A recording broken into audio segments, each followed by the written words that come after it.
I make it clear I don't want any narcotics. They know I was an IV drug user and that I'm in recovery. Before surgery, I talk with the doctor, the anesthesiologist, and his assistant, and they tell me one student will be present to observe. I say that's fine as long as she's just observing. In my last C-section with the twins, I'd agreed to allow the students to participate. I wish I hadn't. This time I wanted only the experienced doctors doing my procedure. When it's time for the spinal tap, I look around and the anesthesiologist isn't even there. I see his assistant, the student, some guy in front of me, and some guy behind me. Turns out that guy's a student too.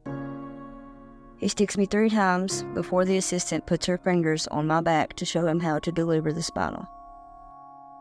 It hurts, I'm scared, and I didn't agree to this. What if he paralyzes me? But I'm not totally sure anyone cares. I'm from a small town, a recovering drug addict.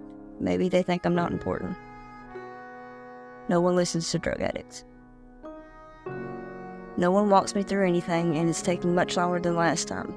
My arm's strapped down beside me with a warm hospital blanket across my chest. My husband holds my hand, but I'm hot and I start to panic. The lady assistant tells me to calm my heart rate down, but I don't know how. I remember tugging and pulling to get loose from the straps, but that's the last thing I remember. Woke up in the post-op room in a daze. Her daddy said the lady made him leave after they couldn't hold me down. I watched my family gather around my baby girl from across the room.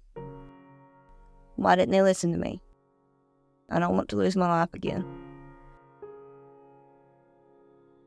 And I know a high when I feel it.